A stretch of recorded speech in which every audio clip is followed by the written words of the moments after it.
आदाब, सत श्री अकाल, नमस्कार। मैं हूं राकेश कुमार और आप देख रहे हैं मत अभिमत। बिहार में अभी चुनावी माहौल है। चुनावी माहौल उपचुनाव को लेकर जो मुजफ्फरपुर के कुढ़नी में होने जा रहा है।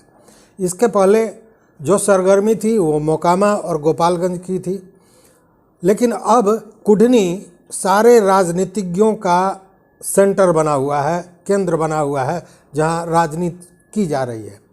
उसका कारण यह है कि जहां भारतीय जनता पार्टी कुढ़नी सीट को पुनः अपने पास लेना चाहती है, चूँकि उसके पहले जो केदार गुप्ता थे भारतीय जनता पार्टी के, वो वहां से विधायक थे। बाद में 20 में राजद के अनिल सहनी ने उस सीट पर कब्जा जमा लिया था।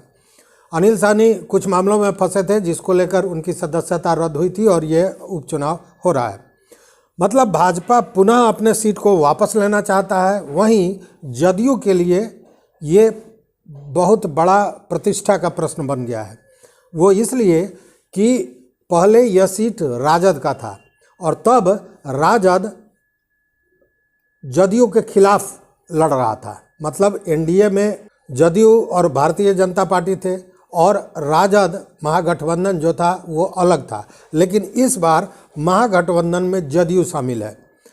अब देखिए, यहाँ पे एक ट्विस्ट होता है। ट्विस्ट ये होता है कि जो सीट महागठबंधन के राजद के पास था, वो सीट नीतीश कुमार ने जदयू के लिए मांग लिया।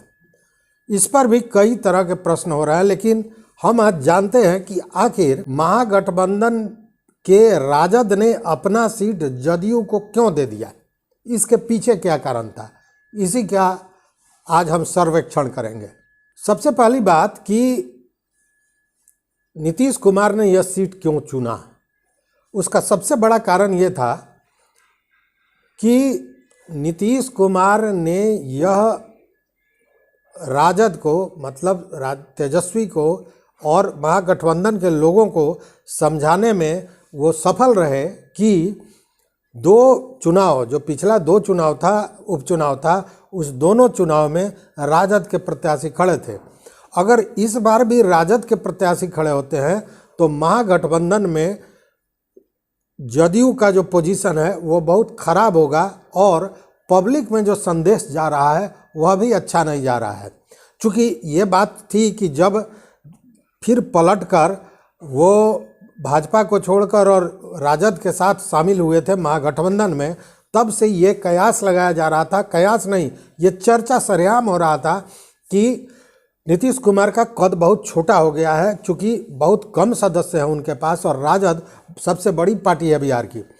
इसको लेकर वो जो संदेश जा रहा था, उस संदेश को बदलने के लिए कि महागठबंधन में सब चीज़ सही है और जदयू और राजद समान रूप से काम कर रहे हैं। मतलब जदयू अपने कद को छोटे होने से बचाने के लिए इस सीट को लेना चाह रही थी। एक पहला पॉइंट ये था। दूसरी बात ये थी कि अगर यह सीट जदयू को मिल जाता था तो लोगों को ये समझ में आ रही थी कि जदयू अभी भी भारी है। मतलब कि कम सदस्यों को लेकर पिछले कई वर्षों से, कई 8 बार मुख्यमंत्री रह चुके नीतीश कुमार का जो टीआरपी था वो घटा नहीं है। यह भी एक संदेश देना एक इसके पीछे कारण हो सकता है। तीसरी बात कि एक सर्वे कराया गया था। बताते हैं कि यह सर्वे नीतीश कुमार ने कराया था और ये जानने की कोशिश की थी कि मुस्लिमों का क्या सोच है, क्योंकि उन्होंने मुस्लिमों के लिए कई तरह की योजनाएं बनाई। कई स्तर पर मुस्लिमों को लाभ देने का, उनके तुष्टीकरण की राजनीति बहुत सलीके से नीतीश कुमार ने किया। तो उनको ये लगा कि हमने बहुत सी योजनाएं दी हैं, मुस्लिमों के उत्थान के लिए, विकास के लिए काम किया है, तो मुस्लिम उनकी तरफ होंगे। लेकिन उसमें अड़चन था भाजपा। मतलब जब तक नीतीश कुमार भाजपा के साथ हैं, मुस्लिम किसी भी स्थिति में उनके साथ नहीं जा सकते हैं। इसको लेकर उन्होंने एक रणनीति बनाई थी और वो रणनीति ये थी कि जब वो राजद में शामिल हो गए तो उनको लगा कि अब भाजपा का जो वो बाधा था वो समाप्त हो गया। तो वैसी स्थिति में जो मुस्लिम वोटर्स हैं वो उनका सपोर्ट करेंगे। यह भी एक कारण था। और मुस्लिमों का जो आंतरिक सर्वेक्षण में जो बातें सामने आई थी वह भी यही आई थी कि जब तक भाजपा में हैं उन पर विश्वास नहीं करेगा मुस्लिम, लेकिन अगर वो भाजपा से हट जाते हैं तो मुस्लिमों का सबसे बड़ा घर जदयू हो सकता है, शायद राजद से भी बड़ा। लेकिन इसमें फिर एक ट्विस्ट आ गया। ट्विस्ट ये कि AIMIM के असदुद्दीन ओवैसी ने अपना उम्मीदवार खड़ा कर दिया। उम्मीदवार मुस्लिम समुदाय से गुलाम मुर्तुजा अंसारी, जो जिला परिषद के सदस्य भी है। वैसी स्थिति में अब ये कहना बड़ा मुश्किल है कि मुस्लिम AIMIM के साथ जाएंगे, राजद के साथ जाएंगे या जदयू के साथ जाएंगे। हालांकि राजद और जदयू दोनों में से किसी के साथ भी अगर जाते हैं तो इसका लाभ महागठबंधन को होना है। चूँकि राजद का कोई कैंडिडेट नहीं है तो स्वाभाविक है कि राजद के जो समर्थक मुस्लिम हैं वो भी जदयू मतलब महागठबंधन को देंगे तो उसका लाभ जदयू को मिलेगा। लेकिन ओवैसी ने फिर यहाँ एक पेंच लगा दिया। चूँकि कुढ़नी में कुशवाहा, कुर्मी, कोयरी की भी संख्या अच्छी खासी है, तो जदयू के दिमाग में जो बातें रहती हैं या नीतीश कुमार जो अपना सर्वेक्षण करते हैं उसमें एक बात तो सामने आती ही है कि एक तो कोयरी, कुर्मी को और कुशवाहा को वो मानते हैं कि उनके साथ हैं, लेकिन यहाँ भी वैसे में फूट की बात है। फूट की बात इसलिए है कि इधर केदार गुप्ता खड़े हैं जो भाजपा से हैं, और भाजपा जैसे नीतीश कुमार मिलते हैं राजद के साथ, भाजपा फिर जंगल राज का राग अलाप रही है।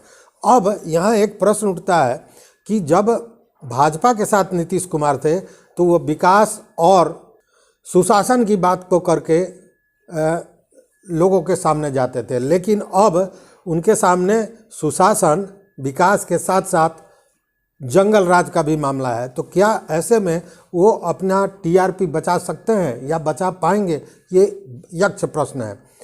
उसी में देखिए कि VIP पार्टी के जो मुकेश सहनी हैं, मुकेश सहनी ने भी अपना कैंडिडेट खड़ा कर दिया और उन्होंने एक बड़ा गेम खेल दिया। बड़ा गेम ये खेला कि भूमिहार समुदाय से उन्होंने नीलाभ कुमार को खड़ा किया। नीलाभ कुमार भूमिहार समाज से आते हैं और उनके दादा, उनके बाबा जो थे वो साधु शरण शाही पूर्व में विधायक रह चुके थे 1990 में।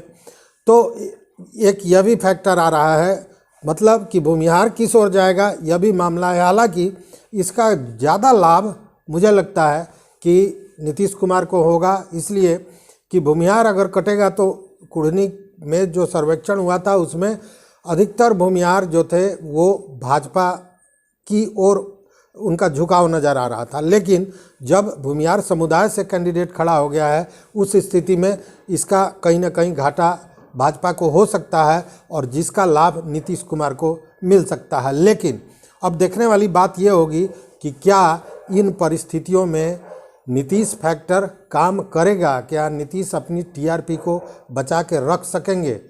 देखते हैं आगे क्या होता है। चैनल पर नए हो तो निवेदन है कि इसे सब्सक्राइब कीजिए, शेयर कीजिए, घंटी जैसी आकृति दबा दीजिए ताकि हम जो वीडियो बनावे वो आप तक मिलता रहे। अपना कमेंट जरूर दीजिए कि मैंने जो ये विश्लेषण किया वो आपको कैसा लगा। तो बहुत बहुत धन्यवाद, कोटि आभार।